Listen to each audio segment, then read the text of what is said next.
Hola, mis amigos, un placer estar con todos ustedes en este video podcast de Historias Olvidadas. Hoy vamos a contar un poco la historia del cuadro Independiente Santa Fe. La historia, digámoslo así, de la manera más cruel, empecemos por su nacimiento, por la gloria y lo que hoy está viviendo, la decadencia del cuadro cardenal a lo largo de toda la historia del fútbol colombiano.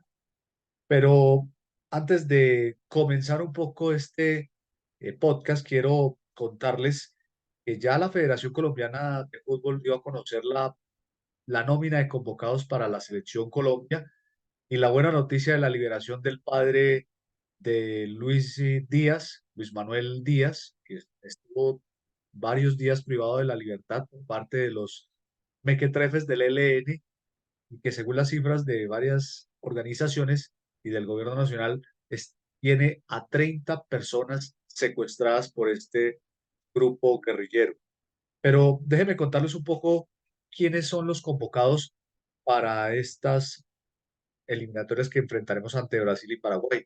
¿Quiénes son? Camilo Vargas del Atlas de México, Carlos Cuesta del Gen de Bélgica, Cristian Borja del Sporting Braga, Daniel Muñoz también del Gen, Davinson Sánchez del Galatasaray de Turquía, David Machado del Lens de Francia, James Rodríguez del Sao Paulo, Jamilton Campas del Rosario Central, Jefferson Lerma del Crystal Palace, John Arias del Fluminense, John Córdoba del Krasnodar, John Lucumí del Boloña, Jorge Carrascal del Dinamo de Moscú, Kevin Castaño del Cruz Azul de México, Kevin Mier de Atlético Nacional, el arquero, Luis Díaz del Liverpool, quien pues desafortunadamente su equipo perdió ante el Toulouse de Francia en la penúltima fecha de la fase de grupos de la Europa League, Luis Sinisterra con el Bournemouth de Inglaterra, Mateo Casierra del Zenit de Rusia, Mateo Zuribe del Al de Qatar, Rafael Santos Borré del Werder Bremen de Alemania, Richard Ríos del Palmeiras, Santiago Arias del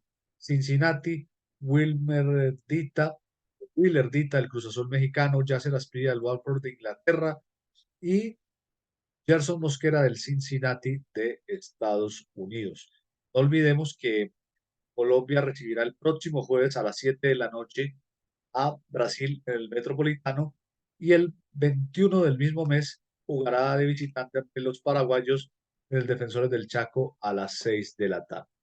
Por otra parte, les cuento que ya se dieron a conocer las fechas, la primera fecha de los cuadrangulares semifinales que se sortearon en el día de ayer, fue determinada la fecha 20 y a las 5 de la tarde quedó para el día domingo el juego entre Nacional y Millonarios en el Atanasio Girardot y América Medellín a las 7:30 en el Estadio Pascual Guerrero de la ciudad Cali. Así que, pues para los que se vayan programando el fin de semana, pues vamos a tener fútbol en cantidad.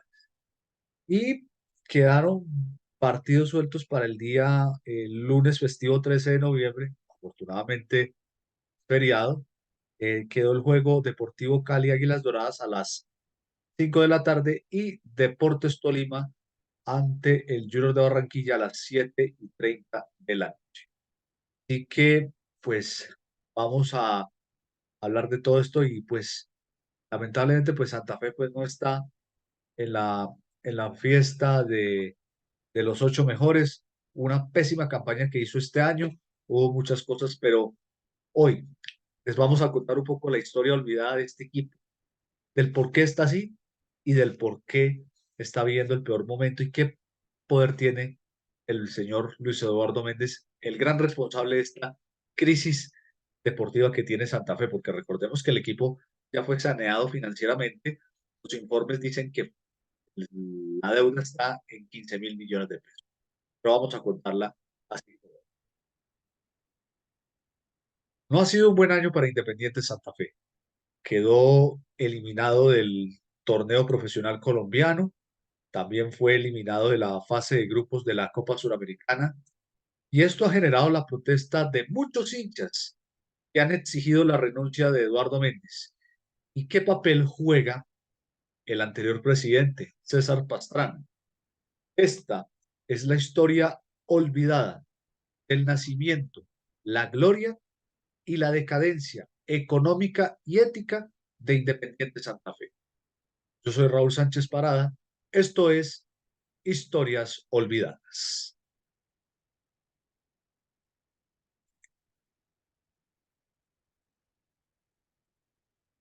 La semana anterior, pues Santa Fe perdió a una de las personas importantes. Falleció el señor Rafael Pachón Roncancio. Pues este señor era un hombre muy allegado al cuadro bogotano de las primeras épocas y es el hermano del que fue presidente de Santa Fe hace muchísimos años, Efraín Pachón, y que también fue presidente del Cúcuta Deportivo también en alguna época. También es el hermano de un exjugador muy conocido, Moisés Pachón, jugador del equipo y un hombre que vive en un barrio muy popular en Bogotá que se llama Samper Mendoza.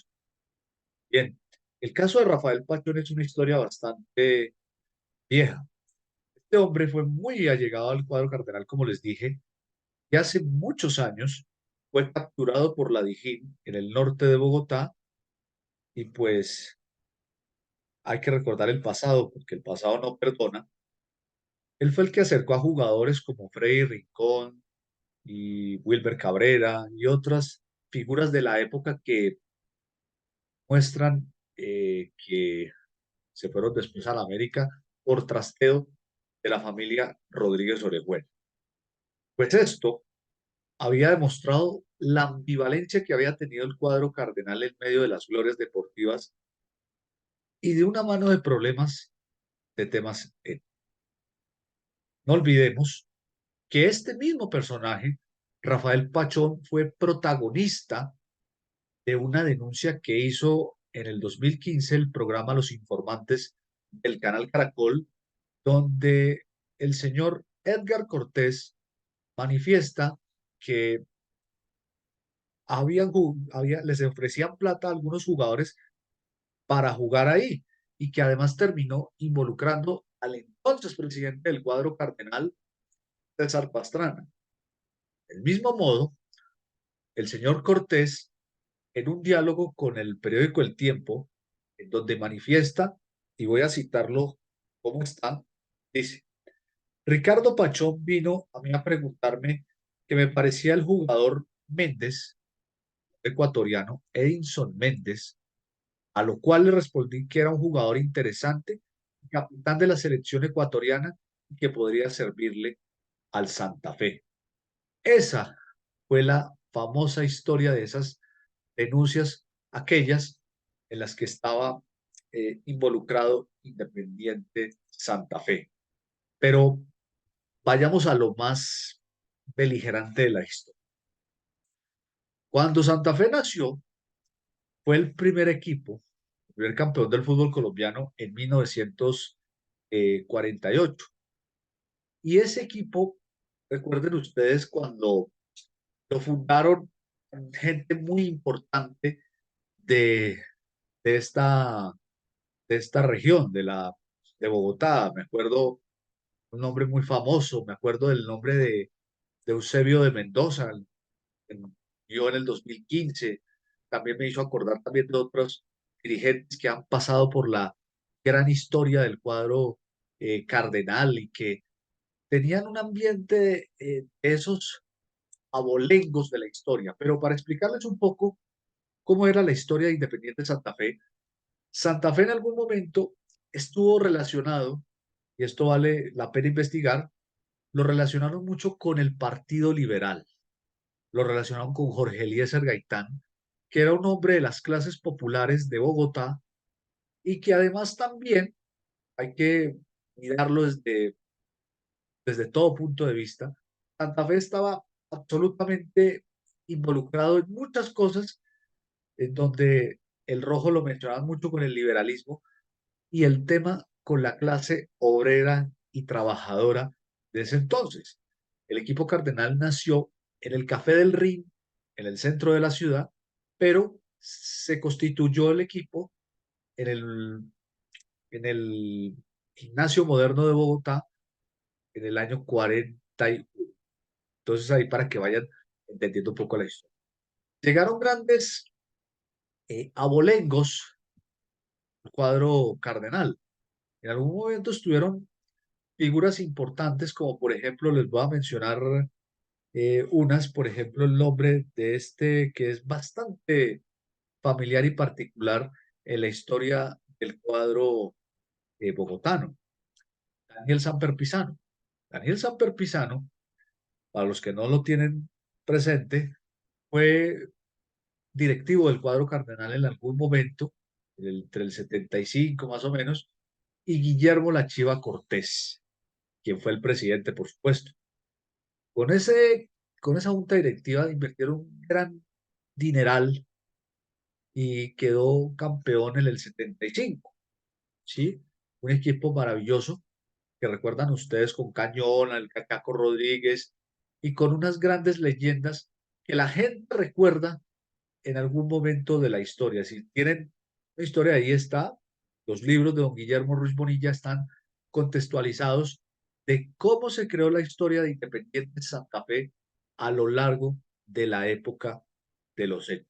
Pero para entender un poco, el equipo gozaba de buena salud. Sin embargo, finalizando los 70s y comenzando los 80s, el equipo comenzó a ponerse mal, empezó a decaer económicamente y pues producto de esa crisis, el equipo empezó a traer gente que no era la adecuada. Eso le produjo la renuncia a varios de estos dirigentes. Por ejemplo, la renuncia de Guillermo La Chiva Cortés. ¿Por qué? Que no estaban de acuerdo con la llegada de un grupo inversor que estaba detrás del equipo. Ese grupo inversor se llamaba Inversiones Carrillo, ¿sí?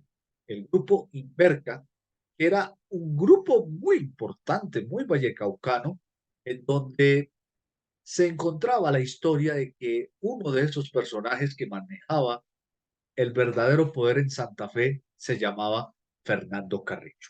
Pero antes de Fernando Carrillo, les voy a mencionar un hombre en particular, la llegada de don Alfonso Rosso.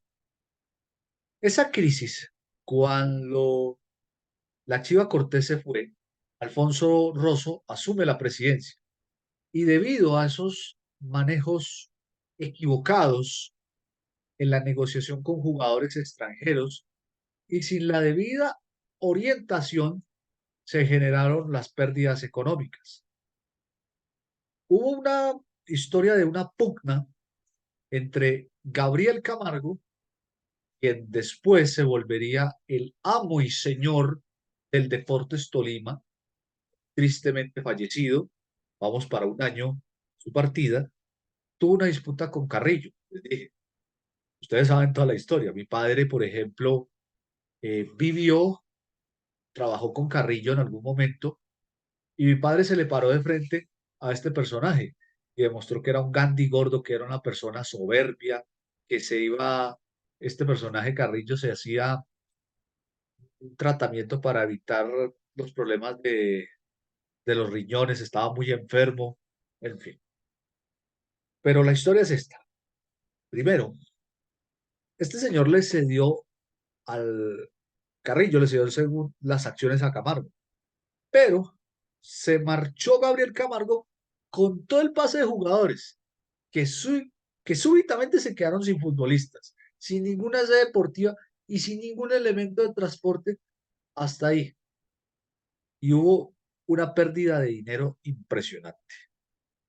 Logró sacar eso adelante. Pero detrás de esa historia de la sacada del equipo económicamente, pues estaba Fernando Carrillo. Y Fernando Carrillo, como dicen las historias, como dicen los documentos, la historia y todos los cuestionamientos que se dice, era simplemente un testaferro. Era una empresa más que todo la fachada del cartel de Cali, las inversiones Carrillo, y resulta que acontece que el dueño del cuadro cardenal se llama o se llamaba Fanor Arizabaleta. Y vamos a citar una historia en el libro No era fútbol, era fraude de nuestro gran colega y periodista Fernando Araujo Vélez, donde dice lo siguiente.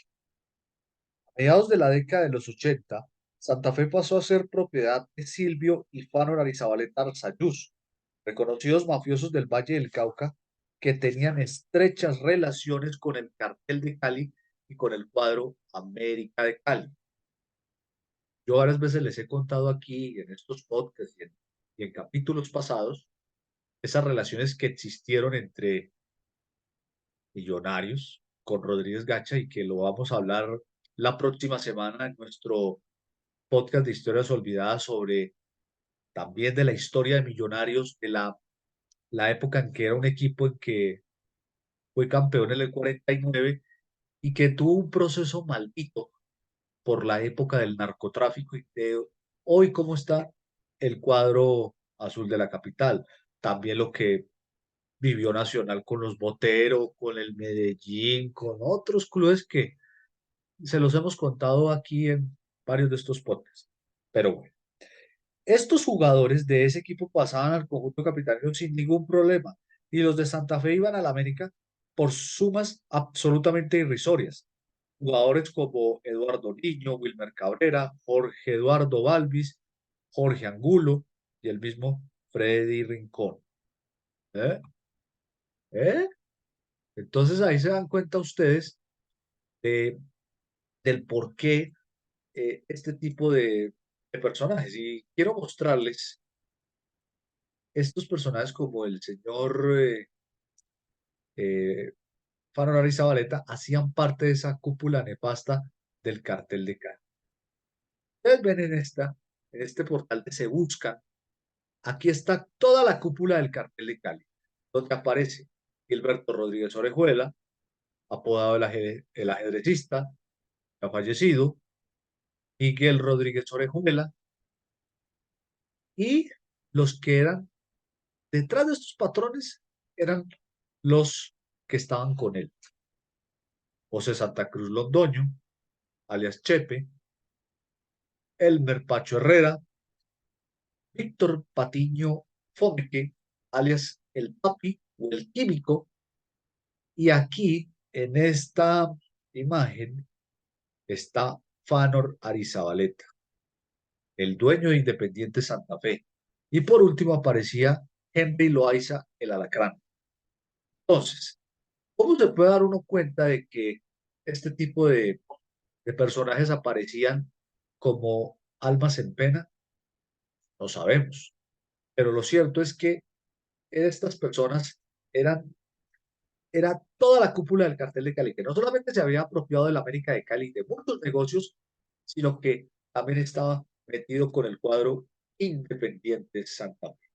Recuerden ustedes que a raíz de toda esta novela que ocurrió con el equipo bogotano, pues tuvo que afrontar muchos inconvenientes a nivel, a nivel jurídico y pues realmente era una cosa bien compleja, pues mirar qué era lo que realmente estaba sucediendo y pues era algo que, que no se sabía que podía pasar.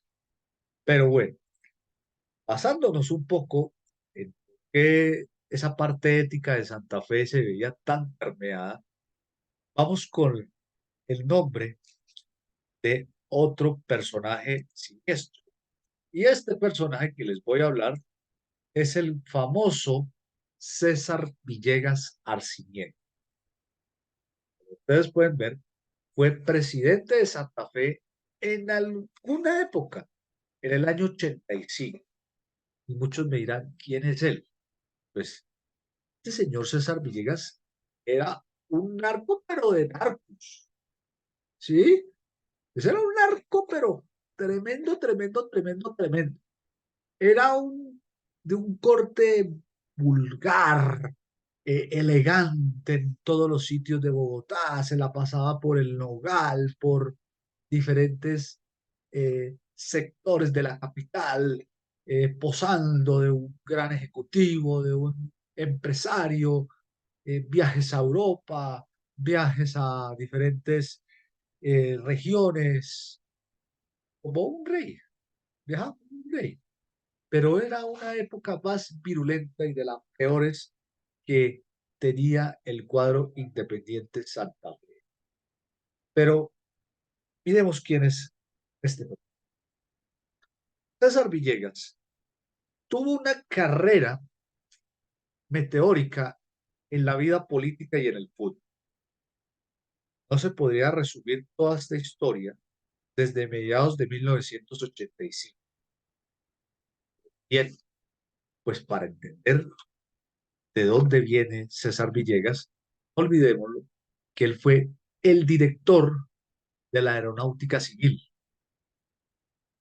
Él llegó a ese cargo en reemplazo del que todos ustedes conocen, quien fue pues presidente y que después se volvió senador, y se trata nada más y nada menos que de Álvaro Uribe Vélez, ¿sí? César Villegas, él continuó lo que hacía su antecesor, que era el tema de la droga, de seguir autorizando avionetas con coca bajo la mirada pasiva de esta institución, sino que también pues se dedicaba a, a, a codiarse con la alta política de este país y que pues realmente uno no entendía el por qué. Pero para entender un poco por qué César Villegas estuvo en Santa Fe, pues César Villegas era una persona que para muchos era donde la época de viejos abolencos de la ciudad de Bogotá. Era un hombre que armaba equipos, como el caso de Santa Fe, no para pelear títulos, ¿no? Sino para volverse la famosa cantera del América de Cali. Como les dije, jugadores como Jorge Balvis, como Freddy Rincón y otros terminaron en equipos como el América. O sea, era realmente la cantera del América y era la forma en que estos señores como don Miguel Rodríguez Orejuela, y le siguen diciendo en alguna época, les prestaba, les entregaba esos jugadores y decía, vengan que esos son míos, venga que esto y que lo otro, en fin. Pues bien, para entender un poco la historia, oígase bien, eh, César Villegas, quien fue varias veces cuestionado por tríngulis políticos, también fue capturado. Pero, ¿cómo fue capturado? Pues bien, en 1994 llegó a ser presidente de Colombia Ernesto Samper Pizarro y casi que de inmediato la fiscalía empezó un proceso histórico que se llamó el proceso 8000, producto de la entrada de dineros del narcotráfico a la campaña presidencial. Recuerden ustedes que ahí empezaron a, a coger gente y a responder a varias personas. Por ejemplo, Rodrigo Orejuela Callero, Manuel Zabaleta y el mismo César Villegas. Este señor Villegas decidió acogerse a una sentencia anticipada de confesar de que él estaba trabajando para el cartel de Cali. ¿Sí? Era un testaferro de la mafia. Era un testaferro de marca mayor. Y pues, y les menciono el nombre con el que estuvo en la cárcel, esa persona. ¿Ustedes saben quién es? Pues bien, el nombre del presidente, el nombre de la persona, del abogado, quien asesoró a Villegas, se llama Luis Eduardo Méndez. Luis Eduardo Méndez es un reconocido abogado de mafiosos, un abogado absolutamente poderoso y que la manera pues de asesorar y vincular y todo eso, pues olvidemos que Méndez pues tuvo una carrera, fue oficial de la policía, fue también mano derecha de grupos, de personas vinculadas al tema de la situación del cuadro cardenal. En fin, este señor Méndez se le acercó a este dirigente deportivo y llegó con una idea clara de formar parte de la Junta Directiva de Santa Fe. Ambos se conocieron en la cárcel, ¿sí? Primero, Villegas estaba detenido por el proceso 8000. El segundo, por haber dejado escapar a un mafioso de nombre Fernando Montañez Bultrón. Entonces, pues Villegas salió de la cárcel después de haber cumplido varios años de condena, pero el marzo del 2002, César Villegas fue asesinado. Lo asesinaron en la capital de la República después de haber pasado una buena parte en prisión. 5 de marzo, a las 6:45 de la noche, dos pistoleros le propinaron 10 disparos cuando salía de su oficina en una Toyota Burbuja azul ubicada en la calle 79 con carrera octava al norte de la capital. No olvidemos que después de la muerte de Villegas, Santa Fe salió de luto en un partido en el Campín, pero nadie sabía quién era el verdadero dueño del equipo. Pasaron por varios presidentes. Y luego Santa Fe terminó en manos, el 2003, del señor Luis Eduardo Méndez, presidente de Independiente Santa Fe y muy cercano a la familia Villegas. Fueron ellos los que acercaron a este dirigente asesinado y pues llegó a limpiar el equipo que estaba, como les dije, en una crisis económica sin precedentes en la historia del fútbol colombiano y del cuadro cardenal. Pues bien, hay que recordar que Santa Fe tuvo buenos equipos.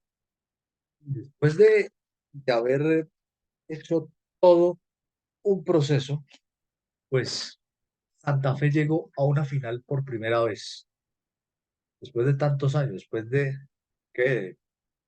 De 30 años, llega a una final y la disputa con Atlético Nacional y la pierde. Les voy a mencionar esa nómina que tuvo en Santa Fe en ese entonces. En ese momento tenía a John Freddy Tierra Adentro, Leider Preciado, Francisco Nájera, Luis Enrique Neco Martínez. Abajo en el mismo orden estaban Francisco Delgado, Juan Carlos Ramírez, Pablo Pachón, Carlos Elganiza Ortiz, el Doleado Ramírez, famoso por venderse en esa final y que después terminó jugando para Atlético Nacional el siguiente semestre, Mario Gómez y el Rolo Flores. Ese era un equipo de peso del cual los Cardenales habían tenido en una época, pues Santa Fe había tenido grandes equipos en algún momento, pues Luis Eduardo Méndez había logrado sacarlo adelante. Sin embargo, Luis Eduardo Méndez en febrero del 2007 se entregó a la justicia de Estados Unidos. Se entregó a la justicia americana, producto de que le había avisado a un narco de nombre Rafael Caicedo de que lo iban a coger. Sin embargo, Luis Eduardo Méndez, como cualquier otra persona, decidió entregarse a la justicia americana y terminó pagando una pena de 30 meses porque decidió colaborar con la situación. Pues bien, luego de la salida de Luis Eduardo Méndez, hubo grandes investigaciones periodísticas, sobre todo una en el 2008 del periódico El Espectador, donde se menciona que habían más de 200 socios, o 2000 socios más o menos, no recuerdo la cifra exacta, que estaban trabajando en Santa Fe. Y pues vale la pena recordar. Sin embargo, en el 2009, el mismo diario del Espectador publicó una investigación donde anunciaba la ocupación de 118 bienes que eran propiedad del entonces, oigan este nombre, Claudio Javier Silva, un testaferro del cartel del norte del Valle y un aliado de un personaje siniestro que se llamaba Wilber Varela, apodado Jabón. Estas acciones se empezaron a extenderse a nivel familiar a través de municipios como, o mejor, departamentos como Dinamarca, Antioquia, Caldas y el departamento del Quindío. Esto se podría haber configurado como un lavado de activos en las arcas del cuadro cardenal, pero sin embargo, en el 2006, retrocedamos otros 3 años por ahí, renunció el señor Yesid González, jefe de seguridad de la Fiscalía, por el asunto de la filtración del narcotráfico en Santa Fe. Esto le causó muchos problemas al equipo. Durante todo ese tiempo pasaron presidentes como Fabio Báez y actualmente, pues recordemos que Báez es el actual gerente del Junior de Barranquilla y dijo, yo no sé quién es el dueño de acá, así que decidió irse. Sin embargo, llegó un hombre de la política del departamento de Boyacá, y quienes, no tengo una sola prueba, que dicen que es muy cercano al gobernador electo de Boyacá, Carlos Amaya. El señor se llama Tulio César Bernal, es representante a la Cámara, es alcalde de Guateque, y fue un hombre de la dirigencia del cuadro rojo de Bogotá. Pues bien, la historia es muy famosa. Se estaba vinculando un escándalo relacionado con el ahora cartel de la papa, en la que se entregaban dineros de la mafia de cultivos de la papa en ese departamento. Y pues resulta que aquí aparecen nombres que son una historia de nunca creer, que son nombres como el de Luis Caicedo Velandia, un exagente del CTI con un perfil bajo, aparecían, dicen que en los cuadros de la Junta Directiva del cuadro rojo. Este señor Caicedo fue capturado en Buenos Aires, Argentina, luego de haber puesto a sus familiares en España. Sin embargo, Caicedo posaba de un perfil bajo, luego de haber sido el hombre que más lavaba plata según los Guinness Records de la historia. Pues bien, de ese mismo modo también fue detenido Claudio Javier Silva, el otrora rey de la papa en Corabastos, en la capital de la República. Pues bien, ese también estaba metido en serios líos y se mencionaron nombres que dicen que tanto Luis Enrique como Javier Antonio Calle, más conocidos como los Comba, habían participado del asesinato del famoso Wilber Varela alias Jabón en el año 2008 en Venezuela. Sin embargo, los que se dicen ser los dueños del cuadro cardenal se llamaban Claudio Silva, Luis Caicedo y Julio Lozano Pirateque. ¿Ah? ¿Mm? Pues bien, esa dicen que era la historia de un mafioso que estaba bamboleando el cuadro cardenal a lo largo del tiempo y pues realmente, pues los que conocían de la historia del equipo cardenal, pues eran gente que estaba vinculada con tanto mafioso por ahí que andaba merodeando las arcas del cuadro cardenal. Sin embargo, en 2006 llega una persona muy importante del fútbol aficionado de Bogotá. Fue dueño del Caterpillar Motors, equipo conocido en la capital, un equipo del que ustedes van a esos diferentes torneos como el Olaya y tal, pero les voy a mencionar ese nombre. El nombre de este señor se llama César Pastrana. ¿Y quién es César Pastrana? Pues César Pastrana era un hombre que estaba trabajando para la Liga de Fútbol de la ciudad de Bogotá, un hombre supremamente importante en la dirigencia del fútbol aficionado. Fue acercado por Méndez en el año 2006 y cuando Méndez toma la decisión de irse, como les dije anteriormente, el señor César Pastrana se convierte en el vicepresidente. Ya habían pasado presidentes como les dije, Héctor Fabio Báez, Julio César Bernal, como les dije, como advertí anteriormente, hombre de Guateque, Boyacá, y que estaba vinculado con el famoso cartel de la papa, que habían muchas cosas del cuadro cardenal en materia de narcotráfico, de vínculos presuntamente con la mafia. Y después estuvo Farfán, en fin. Pero, pero César Pastrana tenía otras ambiciones. Se volvió el amo y señor del cuadro cardenal. Muchos hinchas no lo olvidarán jamás y lo seguirán adorando por siempre como el hombre que rescató al cuadro cardenal en medio de la crisis económica que tuvo en esos años. Pues bien, César Pastrana convirtió al club en el 2011 en sociedad anónima, ¿sí? Luego de ser aprobada la ley del fútbol, la ley 1445, en el Congreso de la República, en la que los clubes profesionales dejaban de ser eh, corporaciones deportivas a convertirse en sociedades anónimas. Pues bien, Pastrana, en una entrevista con el periódico El Tiempo, dijo que conocía nombres importantes accionistas, entre los que estaba figurando el hijo de César Villegas, el empresario y caballista Andrés Villegas Green, que pues dicen que estuvo también vinculado en otras cosas, también pues era uno de los herederos de ese personaje. Pero también miremoslo en otras cosas.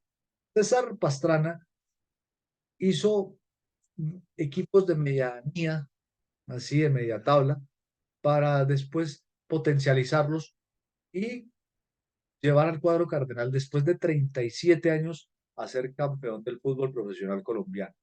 Tuvo una historia memorable ese equipo, recuerdan ustedes ese 15 de julio del 2012 donde en una jugada de tiro libre Omar Pérez cobra y Copete cabecea para el gol del título frente al Deportivo Pasto desde el Campín, en fin, una cosa hermosa, sino que también Santa Fe fue protagonista en Copa Libertadores en el 2013, quedándose con pues llegó solamente hasta la semifinal, perdió desafortunadamente frente a Olimpia con una nómina bastante interesante en la que estaban jugadores como Wilder Medina, como John Valencia, Martínez Borja, eh, también estaba Jefferson Cuero, es decir, una mano de jugadores tremenda, tremenda, tremenda, ¿sí?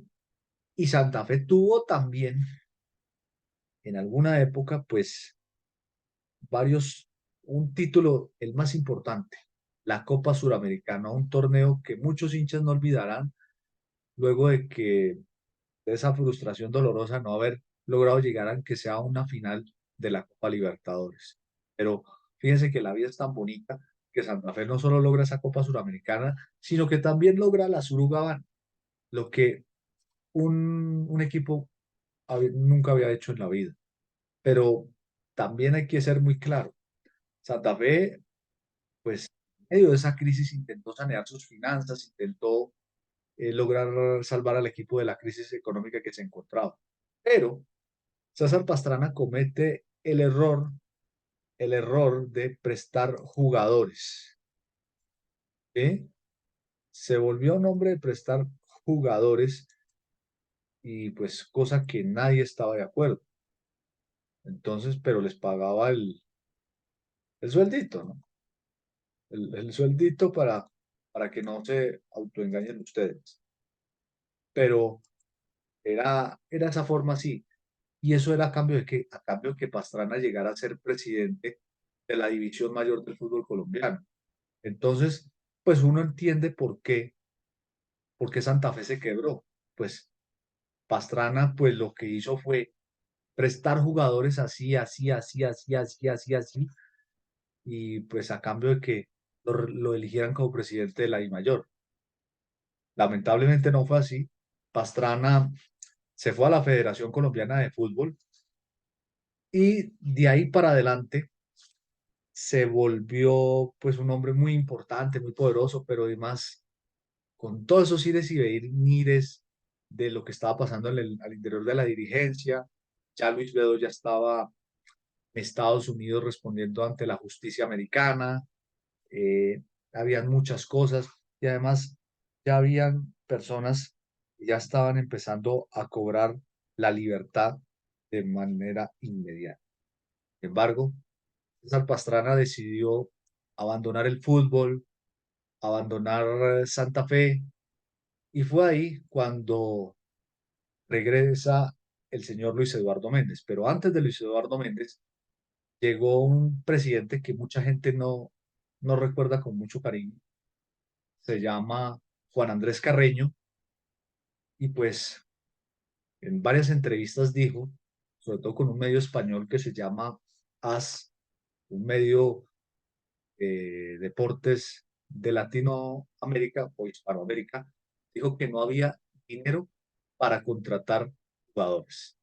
¿Cómo puede decir uno que aquí se pierde la plata de las transferencias de jugadores tipo Jerry Mina, Pacho Mesa, Wilson Morelo, eh, otros jugadores de esa categoría, se perdiera tanto la plata para al menos poder sobrevivir? Pero fue doloroso para el equipo cardenal. Y en esa entrevista dice el señor Carreño que no había plata para contratar. Eso fue la historia más dolorosa de Independiente Santa Fe. Sin embargo, Santa Fe regresa el señor Luis Eduardo Méndez. Luis Eduardo Méndez regresa a la presidencia del cuadro cardenal en 2019, después de haber trabajado como abogado, luego de haber estado un buen tiempo en el Unión Magdalena, y posteriormente pues se dedicó a sus puntos jurídicos, decidió volver al fútbol. Y ahí fue donde el equipo comenzó a decaerse a nivel económico o a nivel deportivo, más que todo. No pudo volver a ser protagonista, no pudo llegar a finales, terminó siendo un equipo de medio pelo, para ser sincero. El equipo no se reforzó bien y pues desafortunadamente la situación deportiva del club no es buena. Pero lamentablemente empezaron a salir muchas cosas de lo que estaba pasando con el círculo cercano de Méndez, quienes tuvieron algo que ver con el cuadro Independiente Santa Fe. Empezaron, y para ser un poco resumido, empezaron a ser asesinados diferentes personas. Por ejemplo, Luis Caicedo Velandia fue asesinado el 16 de julio del año 2021, luego de haber recobrado su libertad después de haber pagado pena en Estados Unidos, y también iba a declarar en otros procesos en la justicia colombiana. También empezaron a declarar también o a dejar la situación, pues eh, Claudio Silva también empezó a recobrar su libertad.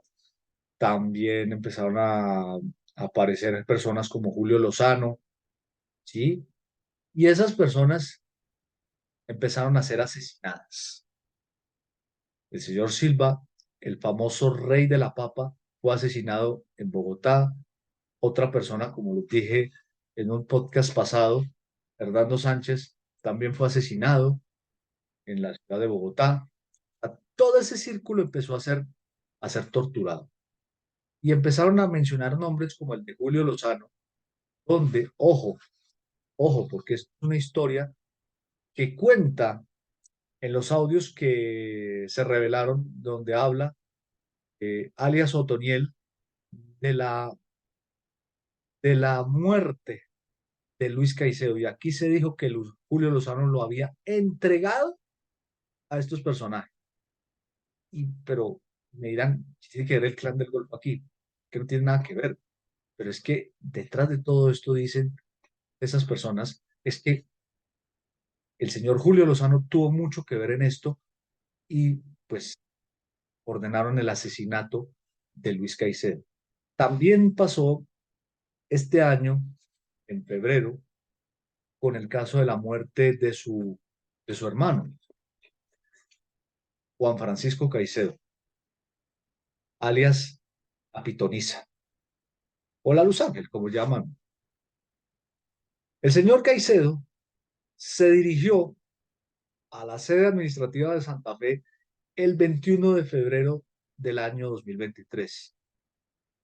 A media cuadra de la sede administrativa, Luis Caicedo Velandia fue asesinado por unos sicarios en un taxi. Asesinado, no se sabe por qué. Y a este personaje, apodado La Pitoniza, pues también tenía mucho, mucho, mucho que ver con el cuadro cardenal. No se sabe para qué se dirigió, según dicen que a asesorar a Eduardo Méndez. Y empezaron a ser asesinados dirigentes tras dirigentes. Por ejemplo, asesinado el Chato Páez, el presidente de Tigres, o asesinado este, lo otro, y muchas cosas. Sin embargo, Independiente Santa Fe estaba padeciendo la peor crisis económica. Fíjense que cuando les cuento el caso de Luis Caicedo Velandia, mucho, eh, semanas antes de morir, varios jugadores le confirmaron al periodista Alejandro Pino que él estuvo allá y que dijo Caicedo esto, que entre todos iban a sacar esto adelante. También se habló de la posibilidad de que Santa Fe pasara a manos de un accionista mayoritario. Hoy les puedo decirles con absoluta claridad que el accionista mayoritario del cuadro cardenal es un señor de nombre Diego Perdomo. Es un ingeniero civil del departamento del Huila, un hombre muy vinculado al fútbol profesional femenino en durante los años 2018, primero con el Huila femenino, protagonista de la Copa Libertadores femenina y que fueron campeonas con figuras como Doreli Rincón. Luego estuvo en Independiente Santa Fe Femenino, donde coordinó todo el proceso y ahora es el accionista mayoritario. Muchos me dirán, ¿y dónde está César Pastrana? Es que ya no está, ¿sí? Ya no está. Incluso voy a contar algo que es muy delicado. Los periodistas Jairo Pulgarín y Javier Hernández Bonet, en varios de sus programas, señalaron los cuestionamientos a César Pastrana de que prestaba jugadores a cambio de que lo eligieran presidente de la DIMAYOR. Imagínense ustedes lo que es delicado hablar de estos temas. Pues lo que se dice a nivel jurídico o a nivel económico es que Santa Fe ha reducido la deuda a 15.000 millones de pesos. Antes la deuda estaba en 25.000 millones de pesos y hay que recordar que Santa Fe se sometió a la ley 1116 de la Superintendencia de Sociedades como ley de reorganización empresarial para pagar las deudas que tenía el cuadro cardenal. Ya las pagó, pero el tema deportivo no está bien. Hay que equilibrar las cosas, tanto en lo deportivo como en lo económico. Entonces, pues va a perder más plata con estas dos clasificaciones que no se lograron en la liga local y en la Copa Suramericana. Eso puede generar mucha pérdida económica y cuatro técnicos que pasaron este año, no sucedió nada. Es preocupante la situación de Independiente Santa Fe, pero las protestas de los hinchas han sido impresionantes. le han exigido al señor Luis Eduardo Méndez que renuncie a la presidencia de Santa Fe. ¿Quiere que les digan una cosa? Méndez se va solo si él quiere. El presidente de Santa Fe, pues él no es el dueño, es simplemente el presidente. Y entonces, pues los socios le están diciendo, muy bien, está limpiando las deudas de Independiente Santa Fe y pues y pues la situación pues va bien financieramente, pero a nivel futbolístico es lamentable la situación del cuadro cardenal. ¿Qué se puede esperar de esta situación? Que haya purga interna en el fútbol o que se demuestra la falta de ética de algunos dirigentes, como lo dije anteriormente, con estos casos como el de Luis Caicedo, como el de Claudio Silva, como el de Hernando Sánchez, que fueron, o el del caso de Juan Francisco Caicedo, que fueron asesinados simplemente por el hecho de tener guerras con, relacionadas con el tema del equipo, con apuestas, en fin. Eso nunca lo sabremos.